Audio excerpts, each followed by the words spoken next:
Hello and welcome everyone to my new YouTube channel The Algorithmic Nerds।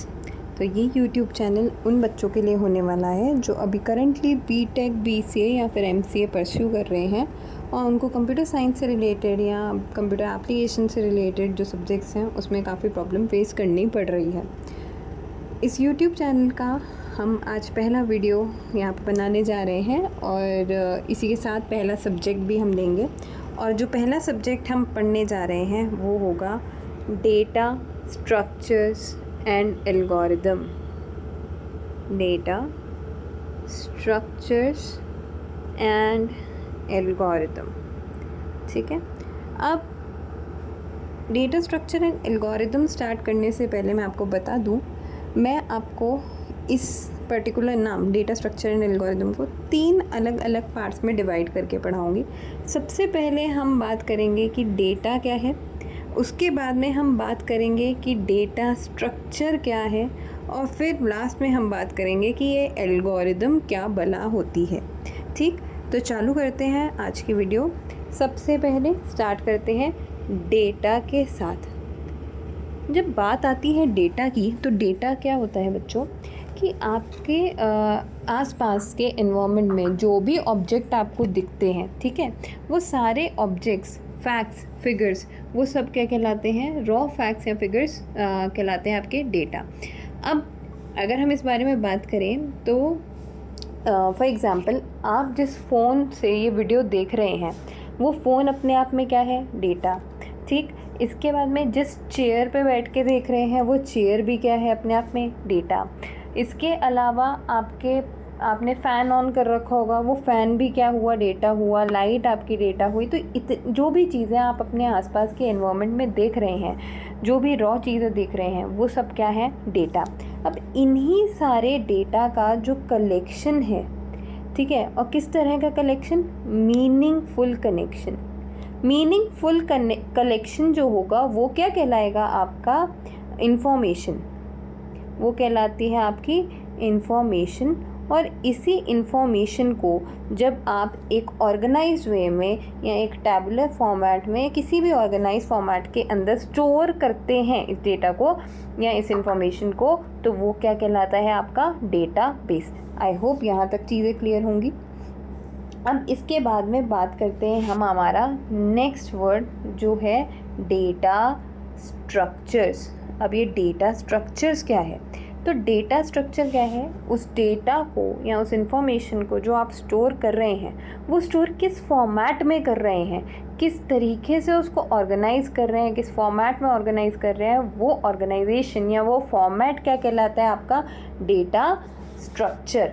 अब data structure जो है आपका वो इस तरीके से चूज़ किया जाना चाहिए, वो फॉर्मेट इस तरह से चूज़ किया जाना चाहिए कि जब भी हमें डेटा को एक्सेस करना हो तो बहुत ही एफिशिएंटली हम उस डेटा को एक्सेस कर पाएँ।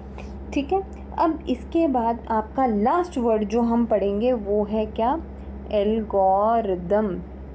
एल्गोरिदम क्या है बच्चों, एल्गोरिदम आपका किसी भी प्रॉब्लम को सॉल्व करने के लिए स्टेप बाय स्टेप प्रोसीजर क्या रहेगा, किस तरह से आप उस प्रॉब्लम को सॉल्व करने के लिए लॉजिक लगा रहे हैं, कैसे स्टेप बाय स्टेप आप उस पर्टिकुलर प्रॉब्लम को सॉल्व कर रहे हैं, वो क्या कहलाती है आपकी एल्गोरिदम। वो प्रॉब्लम के स्टेप बाय स्टेप सॉल्यूशन को एक लॉजिक के साथ जब आप सॉल्व करते हैं तो वो उस प्रोसेस को क्या कहते हैं, एल्गोरिदम डिज़ाइन करना। ठीक, अब एल्गोरिदम क्या है, तो algorithm is a step by step procedure और a set of instruction that are used to perform a task और सॉल्व अ प्रॉब्लम। अब एल्गोरिदम में 2 चीज़ें ध्यान रखनी चाहिए और बहुत ही ज़रूरी हैं। पहली चीज़ कि आपकी जो भी एल्गोरिदम आप बना रहे हैं उसमें जो आपके नंबर ऑफ स्टेप्स हो वो कितने, कैसे हो, फाइनाइट हो। ये नहीं कि लगे हुए हैं बताने के लिए, प्रॉब्लम को सॉल्व करना है तो स्टेप डाले ही जा रहे हैं, रुक ही नहीं रहे। तो आपके जो नंबर ऑफ स्टेप है वो क्या होने चाहिए, फाइनाइट होने चाहिए, पहली चीज़। और दूसरी चीज़, आपकी algorithm it should be easy to understand, समझने में आसान होनी चाहिए, किसी को भी ईज़िली समझ में आ जाए। अब एल्गोरिदम की अगर मैं बात करूँ तो फॉर एग्ज़ाम्पल जैसे मैं आपको बोलूँ कि आपको चाय बनानी है, चाय बनाने की एल्गोरिदम लिखी है, तो चाय बनाने की एल्गोरिदम में बच्चे क्या बोलेंगे, मैम हम तो पैन लेंगे, पैन ले करके उसके अंदर हम पानी भी डाल देंगे, चीनी चाय पत्ती डाल देंगे और उसको गैस स्टव पे रख देंगे, ठीक है, और उसके अंदर दूध डाल देंगे, उबाल दे देंगे, उबाल देने के बाद छान के हम सर्व कर देंगे।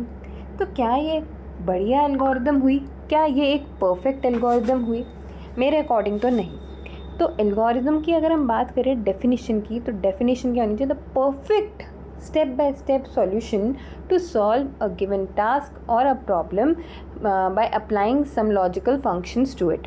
ठीक है, एक perfect step by step solution होना चाहिए। परफेक्ट से क्या मतलब है यहाँ, जैसे चाय बनाने की अगर हम बात करें तो सबसे पहला स्टेप होना क्या चाहिए, बेसिक स्टेप क्या होना चाहिए? अरे जब तक आपको यही नहीं पता होगा कि वो चाय बना कितने लोगों के लिए रहे हो, तब तक आप कैसे बना सकते हैं?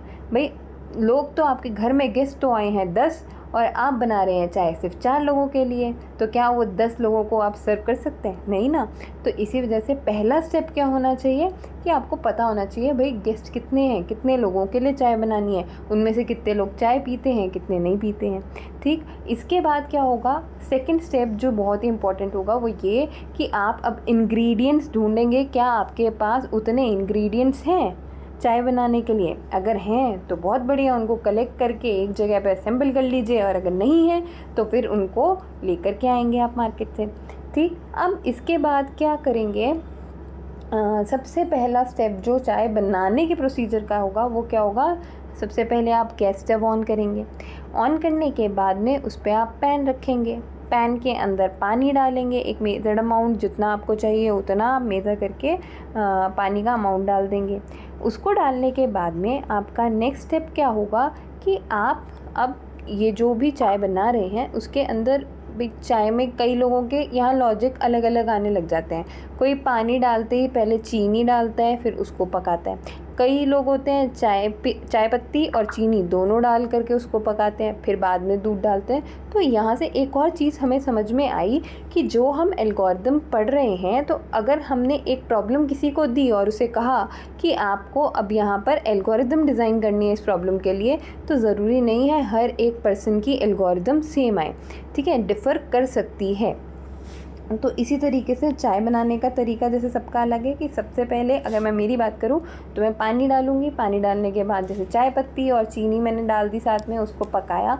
पकाने के बाद में मैं क्या करूंगी, दूध डाल दूंगी जितना अमाउंट चाहिए, और फिर उसके बाद में उसको उबाल आने दूंगी। उबाल जब आ जाएगा तो थोड़ी देर गैस को मीडियम फ्लेम पे करके या कम फ्लेम पे करके उसको पकने दूंगी। जब थोड़ी सी पकेगी फिर उसके बाद में मैं उसको छान के आगे गेस्ट को सर्व करके दे दूंगी। ठीक है, तो ये एक perfect step by step solution हुआ जिसमें फाइनाइट नंबर ऑफ स्टेप भी हैं और समझने में भी थोड़ी आसान है। ठीक है, तो ये आपकी हुई एल्गोरिदम। अब बात करें हम वापस से हमारे सब्जेक्ट पे आते हैं, तो हम पढ़ रहे हैं, सबसे पहले हम पढ़ेंगे डेटा स्ट्रक्चर के बारे में कि डेटा स्ट्रक्चर अभी हम कौन कौन से पढ़ने वाले हैं। तो जो आपके कोर्स में डेटा स्ट्रक्चर्स हैं वो कौन कौन से हैं, एक मिनट दीजिए।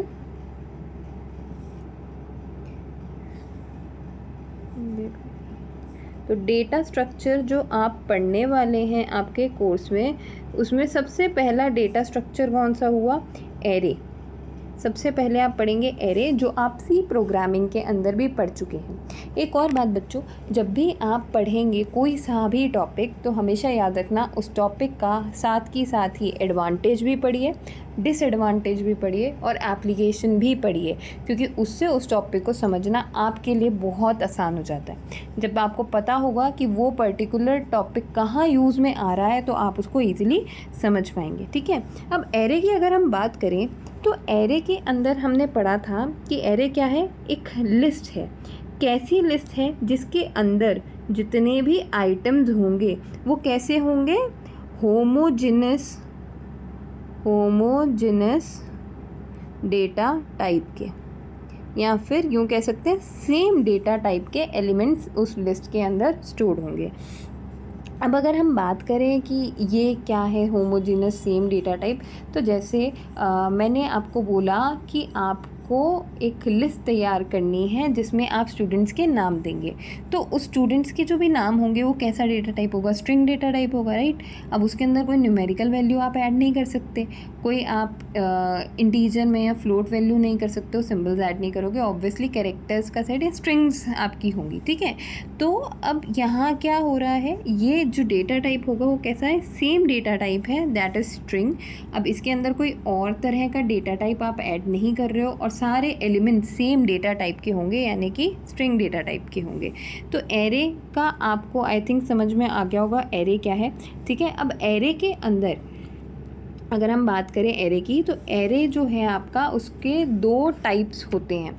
2 टाइप कौन कौन से हैं बच्चों? सबसे पहला जो टाइप है वो क्या है आपका, एक तो है 1D array, then comes 2D array, और उसके बाद में आती है आपकी 3D या मल्टी डिमेंशनल एरे। इसको हम जैसे ही एरे का टॉपिक चालू करेंगे उस टाइम पे मैं आपको साथ में ये चीज़ें क्लियर करती जाऊंगी। अभी जस्ट हम एक बार के लिए डिस्कस कर रहे हैं कि हम कौन कौन से डेटा टाइप पढ़ने वाले हैं, ठीक है।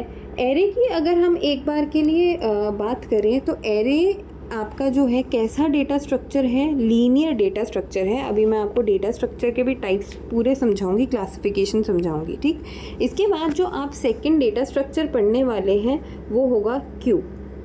फॉर एग्ज़ाम्पल आपने कभी आप लोग जैसे मूवी थिएटर गए होंगे, ठीक है, मूवी देखने के लिए गए हैं, तो वहाँ टिकट काउंटर पे आप क्या देखते हैं, लाइन लगी हुई होती है। तो वो लाइन क्या है, अपने आप में क्यू है। तो ये एक डेटा स्ट्रक्चर ऐसा है जो कि क्या करेगा, जब भी कोई लाइन में चीज़ें पाइल अप होंगी उनको एक एक करके आपको भेजना होगा, तो वो वहाँ पे आप क्या यूज़ करेंगे, क्यू, ठीक। इसके बाद में आता है स्टैक। थर्ड डेटा स्ट्रक्चर जो आप पढ़ेंगे वो होगा आपका स्टैक डेटा स्ट्रक्चर। अब जैसे शादी में आप सब लोग गए हैं, शादी में जब भी जाओगे खाना खा के तो आए ही होगे। अब वहाँ पे आपने देखी होंगी प्लेट्स रखी होती हैं, और प्लेट्स कैसे रखी होती हैं, एक के ऊपर एक के ऊपर एक। अब ये जो प्लेट्स एक के ऊपर एक रखी होती है उसको हम क्या कहते हैं, स्टैक ऑफ प्लेट्स, ठीक है। तो स्टैक डेटा स्ट्रक्चर भी क्या है, एक तरीके से ऐसा डेटा स्ट्रक्चर है जिसमें हम क्या करते हैं, एक के बाद एक चीज़ें स्टोर करते जाते हैं, और जब निकालनी होती है तो कैसे निकालते हैं, जो सबसे लास्ट में चीज़ स्टोर की है वही सबसे पहले आप निकालते हैं। इसके बारे में हम पूरा डिटेल में बात करेंगे आगे चल के। इसके बाद जो आप डेटा स्ट्रक्चर पढ़ने वाले हैं वो है लिंक लिस्ट। लिंक लिस्ट के अंदर जो आप चीज़ यूज़ करोगे वो है, सी प्रोग्रामिंग में पढ़ा होगा आपने, पॉइंटर। तो पॉइंटर यहाँ पे आप यूज़ करते हैं। यहाँ पर आप क्या करेंगे, एक मतलब पूरी लिस्ट होगी। लिस्ट कैसे होगी, कनेक्टेड फॉर्मेट में होगी, और हर एक लिस्ट के अंदर जो है 2 नोड्स आपको देखने को मिलेंगे। उन 2 नोड्स में क्या होगा, पहली नोड में तो आपका स्टोर होगा एलिमेंट, ठीक है, और जो नेक्स्ट नोड होगी उसमें स्टोर होगा नेक्स्ट एलिमेंट का एड्रेस।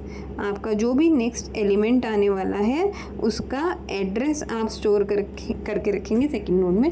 फिर उसके साथ में एक अगेन एक नोड कनेक्टेड होगी। नोड के 2 पार्ट होंगे, पहले पार्ट के अंदर आप स्टोर करेंगे एलिमेंट को, और दूसरे पार्ट में स्टोर करेंगे नेक्स्ट एलिमेंट के एड्रेस को। और इसी तरीके से जो पूरी एक लिस्ट तैयार हो जाएगी कनेक्टेड फॉर्मेट में, ये क्या कहलाती है, आपकी लिंक्ड लिस्ट। आई होप यहाँ तक चीज़ें क्लियर होगी। इसके बाद में एक डेटा स्ट्रक्चर जो आप पढ़ने वाले हैं वो होगा ट्री डेटा स्ट्रक्चर। जैसे बचपन में आप लोगों ने पढ़ा होगा फैमिली ट्री। तो फैमिली ट्री में क्या करते हैं, सबसे ऊपर रूट नोड होती है। रूट नोड में कौन होते हैं, आपके ग्रैंड पेरेंट्स, ठीक है, जो फैमिली के हेड हैं। इसके बाद में फिर आपने देखा होगा जनरेशन आती है हमारे पेरेंट्स की, ठीक, और उसके बाद में आगे जनरेशन आती है उनके चाइल्ड्स की, या हमारी जनरेशन इस तरीके से आती है, ठीक है। और ये एक हायरार्किकल फॉर्मेट के अंदर सारी स्टोर्ड रहती हैं। तो ये जो फॉर्मेट हम पढ़ने वाले हैं ये फॉर्मेट क्या है, आपका ट्री डेटा स्ट्रक्चर फॉर्मेट। इसके बाद में अगर हम बात करें तो फिर आपका नेक्स्ट डेटा स्ट्रक्चर आता है, that is graph data structure. अब ग्राफ क्या है, ये भी कलेक्शन ऑफ नोड्स हैं, कई सारी नोड्स का कलेक्शन है जो कि किससे, कुछ आपके लाइन से कनेक्टेड होगा, या यूँ कह लो कुछ एजेस के साथ में कनेक्टेड होगा, ठीक है।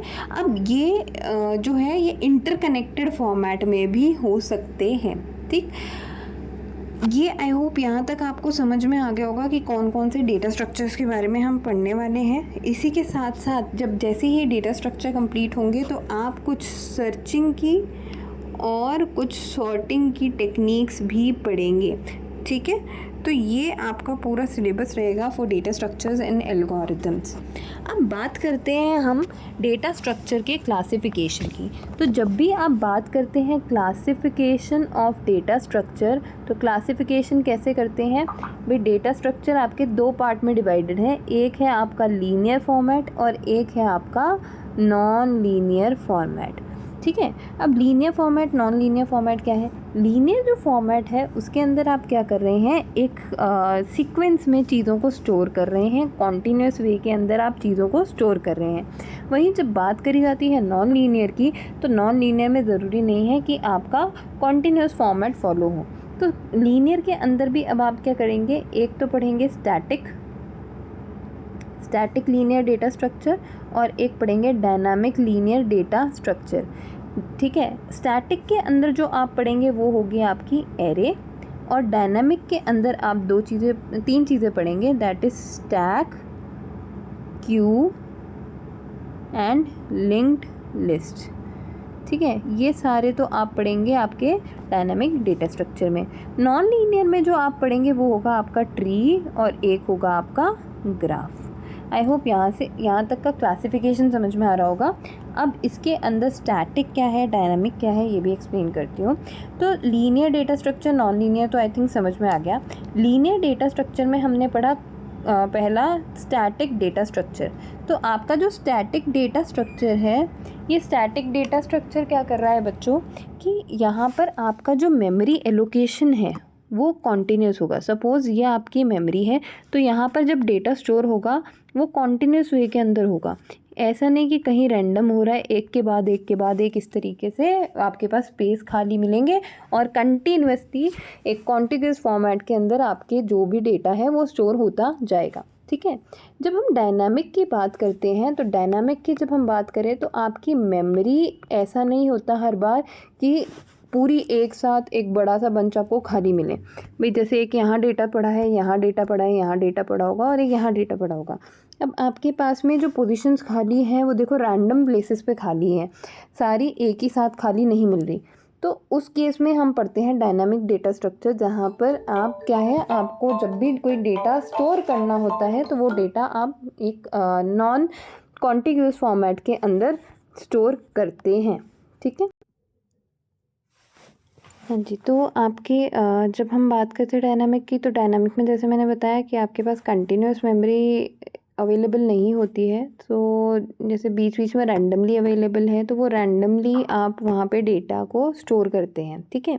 तो ये आपका डायनामिक लीनियर डेटा स्ट्रक्चर हो गया, जिसके अंदर आप पढ़ेंगे stack, Q and link list. तो ये जैसे जैसे हम आगे पढ़ते जाएंगे मैं आपको इसको साथ के साथ एक्सप्लेन करती जाऊँगी।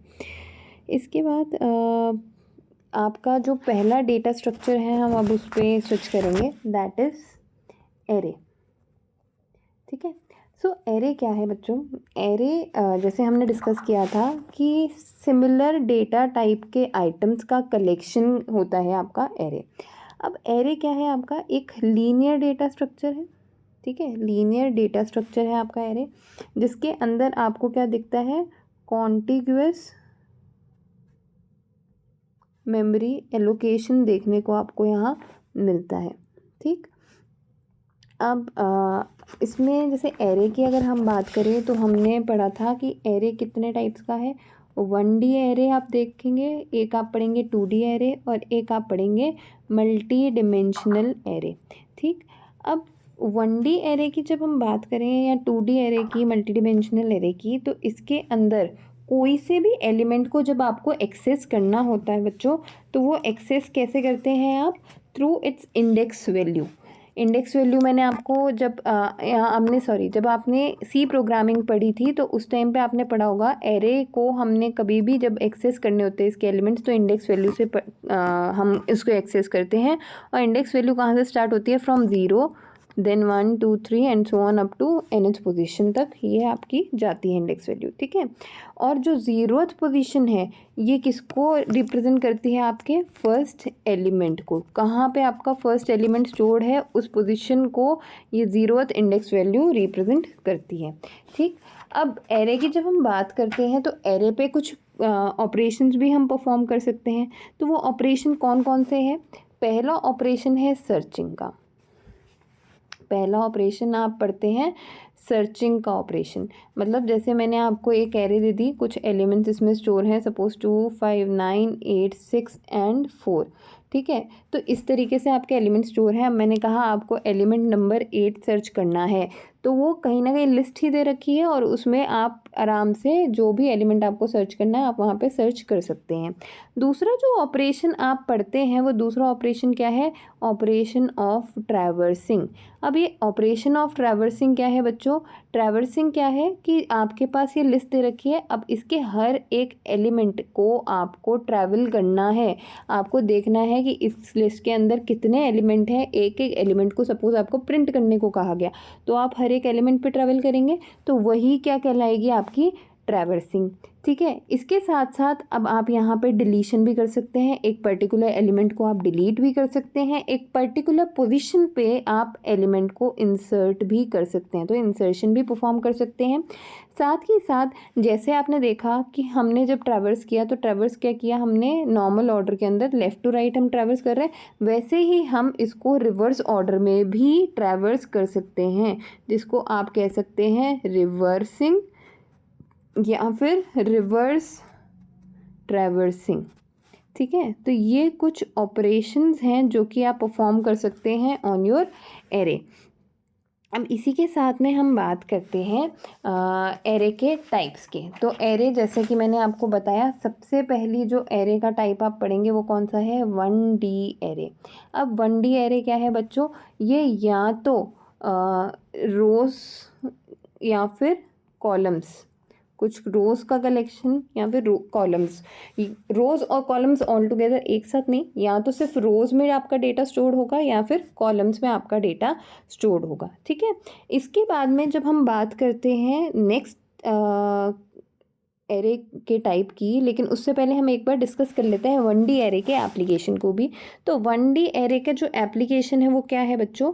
कि सपोज़ मैंने आपको बोला कि आपके स्टूडेंट्स के नाम की लिस्ट आपको स्टोर करनी है, तो स्टूडेंट्स के नाम की जो लिस्ट होगी वो कैसी होगी? आपकी 1D एरे के अंदर जाएगी, जहाँ पर आपका डेटा टाइप सिमिलर होगा, स्ट्रिंग, ठीक है।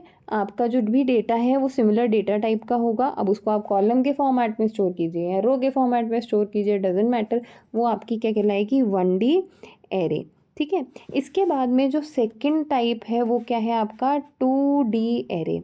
अब 2D एरे की जब बात करें तो अगर आपने 11th 12th के अंदर मैथ्स पढ़ी है तो उसमें आपने एक वर्ड पढ़ा होगा, एक पूरा चैप्टर पढ़ा होगा मैट्रिक्स का। कुछ इस तरीके से आप एलिमेंट्स को स्टोर करते थे, जिसमें 1 2 3 सपोज 4 5 और 6, ठीक है। तो ये क्या है? आपके रोज़ और कॉलम्स का कॉम्बिनेशन था। तो जो रोज़ और कॉलम्स का कॉम्बिनेशन है 2 डिमेंशन में, यानी कि एक्स और वाई एक्सिस के अंदर, तो ये क्या कहलाता है? आपका 2D एरे, ठीक है। तो जब भी आपको मैट्रिक्स से रिलेटेड कोई भी प्रॉब्लम सॉल्व करनी है तो या डिटरमिनेंट से रिलेटेड प्रॉब्लम सॉल्व करनी होती है, जैसे matrix addition, multiplication, subtraction, division, जो भी आपको करना है, ट्रांसपोज हो गया, तो ये आप किस में करते हैं? 2D एरे के अंदर सॉल्व करते हैं, ठीक है। इसके बाद में आता है आपका मल्टी डिमेंशनल एरे, जो बहुत ही कम आपने यूज़ में लिया होगा। तो मल्टी डी एरे जो है ये तब यूज़ करते हैं जब आपका data x axis, y axis और जेड एक्सिस में डिवाइड हो जाता है, ठीक है। ये आगे चल के आप कई सारी एप्लीकेशन देखोगे, जैसे कंप्यूटर ग्राफिक्स एंड मल्टीमीडिया के अंदर आप देखते हैं लाइन क्लिपिंग वगैरह, और ये सब, इन सब चीज़ों के अंदर आपको ये 3D मैट्रिक्स कहीं ना कहीं यूज़ में आती है, ठीक। तो टाइप्स ऑफ एरे भी इसके साथ हमने डिस्कस कर लिया, एंड अलॉन्ग विद इट हम डिस्कस कर चुके हैं उनकी एप्लीकेशन। अगर हम एरे की एप्लीकेशंस एक ऑल टुगेदर देखें तो क्या क्या एप्लीकेशंस देखने को मिलती है? पहली है सॉल्विंग मैट्रिक्स प्रॉब्लम। कोई सी भी मैट्रिक्स की प्रॉब्लम है तो आप किससे सॉल्व कर सकते हैं यूजिंग 2D मैट्रिक्स, ठीक है। इसके अलावा कभी कोई सर्चिंग, किसी चीज़ की सर्चिंग करनी है या आपको सपोज़ एलिमेंट्स दे दिए, उन एलिमेंट्स की सॉर्टिंग परफॉर्म करनी है, तो वो आप कैसे कर सकते हैं, उसके एल्गोरिदम की किससे डिज़ाइन कर सकते हैं भाई, वहाँ पे भी एलिमेंट्स क्या होंगे, एरे के अंदर ही स्टोर्ड होंगे, ठीक है। इसी के साथ CPU शेड्यूलिंग हो गया, या फिर आपके हम बात करें जब कि डेटाबेस रिकॉर्ड्स हैं उनको इम्प्लीमेंट करना है, ठीक है। तो इनके जो एप्लीकेशन है ये भी किसकी है, ऑफ एरे, ठीक। तो आज के लिए हम यहीं तक रखते हैं, आगे कंटिन्यू करेंगे नेक्स्ट लेक्चर में, जिसमें हम एरे के एल्गोरिदम के बारे में पढ़ेंगे कि एरे कैसे डिफ़ाइन की जाती है। एरे के अंदर हम उसके जो ऑपरेशंस हमने बात की थी, that is searching, traversing, deletion, insertion, reverse of array, तो ये सारी जो भी ऑपरेशंस हैं इनसे रिलेटेड हम एल्गोरिदम्स डिज़ाइन करेंगे नेक्स्ट लेक्चर में। सो thank you for today.